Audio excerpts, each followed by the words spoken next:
अस्सलाम वालेकुम नाज़रीन, क्या हाल आप सबका। आज हम पकाएंगे चावल, आलू मटरों वाले चावल। इसके लिए हम पहले मसाला तैयार कर लिए।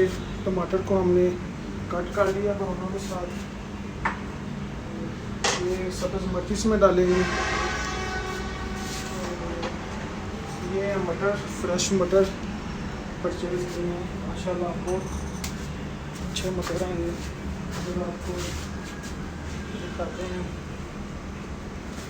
आप हमारे साथ जुड़े रहिए। ये हम प्याज इसमें डालेंगे और ये हैं आलू। अभी आपको दिखाते हैं, इसको शुरू करने लगे हैं। नाज़रीन, ये हमने ऑयल जो है वो देचकी में डाल ली है। अभी इसमें डालते हैं अपना वो सामान। एक दफ़ा ये ऑयल जो है अच्छी तरह गर्म हो जाए थोड़ा सा, फिर इसमें सामान डाल। सबसे पहले डालेंगे इसमें प्याज।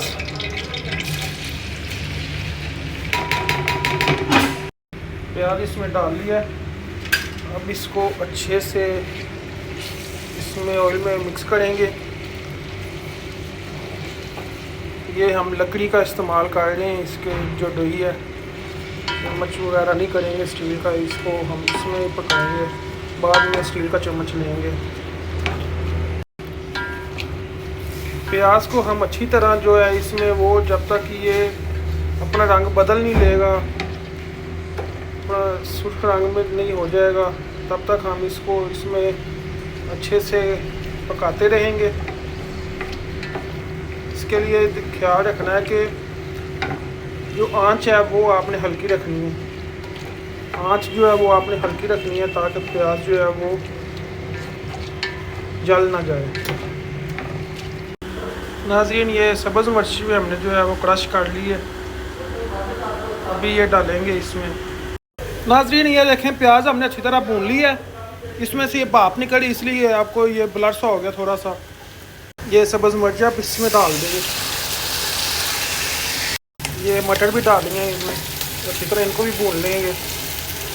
नाज़रीन, आलू भी डाल दिए इसमें, अब अच्छी तरह इनको भून लेंगे। नाज़रीन, ये अदरक भी काट ली है, अब ये भी इसमें जो है डालेंगे चावलों में। ये आप देख सकते हैं कितनी प्यारी। नाज़रीन, सारा सामान इसमें डाल दिया। तो अब हम इस पे जो है वो इसको ढक्कन दे के बंद कर देंगे और 15 से 20 मिनट के लिए इसको छोड़ देंगे। ज़्यादा से ज़्यादा 15 मिनट, 20 मिनट बहुत ज़्यादा हो जाएगा। जी, तो नाज़रीन, ये देखें, आप चावल पक चुके हैं माशाल्लाह। ये फ़ाइनल लुक है चावलों की। देखें कितने प्यारे हैं। ये जो भाप आ रही है इसकी वजह से कैमरा जो है ब्लर हो रहा है। ये देखें आप, माशाल्लाह कितने प्यारे चावल पक गए हैं। ये देखें नाज़रीन, माशाल्लाह आलू मटरों वाले चावल, जायकेदार चावल माशाल्लाह। नाज़रीन, आप भी मेहनत इस तरह हल्की फुल्की कर लिया करें और अपनी खाने पीने की चीज़ें खुद तैयार कर लिया करें। बाज़ार से खाने का कोई फ़ायदा नहीं है। ये देखें, इसमें किसी किस्म का हमने कोई केमिकल नहीं है इस्तेमाल किया, जिस तरह रेस्टोरेंट वाले करते हैं। शुक्रिया नाज़रीन, अल्लाह हाफ़िज़। अब हम खाते हैं अपने चावल।